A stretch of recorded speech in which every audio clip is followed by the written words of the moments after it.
Hello everyone, welcome back. आज फिर से हम सुनेंगे एक छोटी सी कहानी जिसका मोरल आप जिंदगी भर याद रखोगे।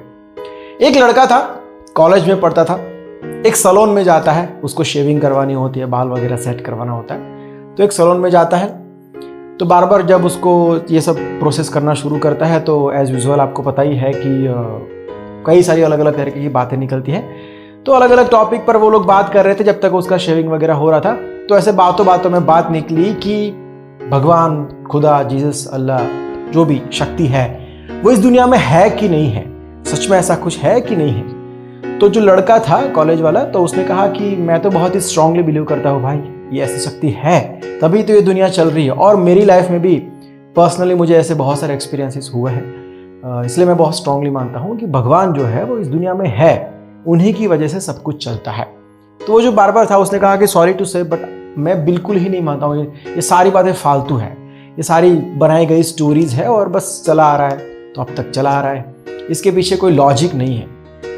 लड़के ने पूछा कि ऐसा क्यों लग रहा है, मतलब आपके साथ कुछ हुआ है, कोई तो रीजन होगा, आपको ऐसा क्यों लग रहा है कि भगवान नहीं है। तो बार ने जवाब दिया कि तो रोड पर नजर डाल, कितने सारे लोग दुखी है आज, कितने सारे लोगों के मन अशांत है, कितने सारे लोग दर्द में झुलस रहे हैं, कितने सारे लोगों के कितने सारे प्रॉब्लम्स हैं, लोग कहीं पर खुश नहीं हैं आज। अगर भगवान होते, ऐसी कोई भी शक्ति होती तो ये सब होता।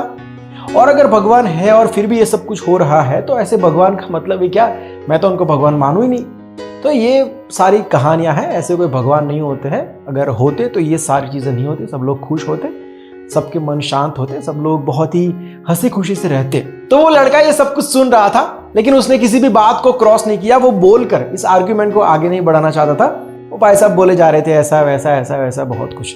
तो लड़के ने कुछ नहीं कहा, लेकिन जैसे उसका शेविंग पूरा हुआ, हेयर कटिंग सब कुछ कंप्लीट हो गया, तो पेमेंट करके वो सैलून के बाहर निकला। तो उसने देखा कि एक भाई साहब जिसकी दाढ़ी बहुत ज्यादा बड़ी हुई थी, बाल बिखरे हुए थे, बहुत बड़े हो गए थे, उनके ऊपर नजर पड़ी उस लड़के की। तो भाग कर वापिस सैलून में आया। उसने कहा कि बाय द वे, मैं नहीं मानता हूं कि इस दुनिया में कोई बार्बर है, मतलब बार्बर एग्जिस्ट ही नहीं करता है, मेरे हिसाब से है ही नहीं। तो बार्बर ने कहा कि क्या मजाक कर रहे हैं, मैं तेरे सामने खड़ा हूं, मैं ही बार्बर हूं, सबसे पहली बात तो यही है, और तो लाखों करोड़ों होंगे, लेकिन तेरे सामने अभी तो तेरा शेविंग किया मैंने, मतलब कैसे कुछ भी क्या बोल रहा है, बार्बर नहीं मतलब। उसने कहा कि नहीं, वो देखो ना यार, मतलब वो भाई साहब है, उसकी इतनी दाढ़ी बढ़ गई है, इतने लंबे बाल हो गए हैं, मतलब अगर बार्बर एग्जिस्ट करता है इस दुनिया में तो कोई ऐसे थोड़ी ना घूमता। इस दुनिया में सभी पुरुष अच्छे से शेविंग करके घूम रहे होते, अच्छे से बाल सेट करके घूम रहे होते। बार्बर ने कहा कि यार, लोग मेरे पास आएंगे तब जाके मैं ये सब करूंगा ना, या किसी भी बार्बर के पास जाएंगे तब जाके वो कुछ करेंगे। हम लोग रोड पर तो नहीं घूम सकते ना, किसको शेविंग करनी है, किसको बाल कटवाने हैं, क्या कुछ भी बोल रहा है यार। लड़के ने कहा कि मैं एग्जैक्टली यही कह रहा हूं, जिसका मन अशांत है या फिर जिसको दर्द हो रहा है कहीं पर, जिसको मदद चाहिए, कुछ भी जिसको हेल्प चाहिए, उनको भगवान के पास, खुदा के पास, जीसस के पास, जो भी शक्ति में वो मानता है उनके पास जाना पड़ेगा, उनके लिए प्रेयर करनी पड़ेगी, उनको कहना पड़ेगा, उनसे मदद मांगनी पड़ेगी, तब जाके वो मदद करेंगे ना।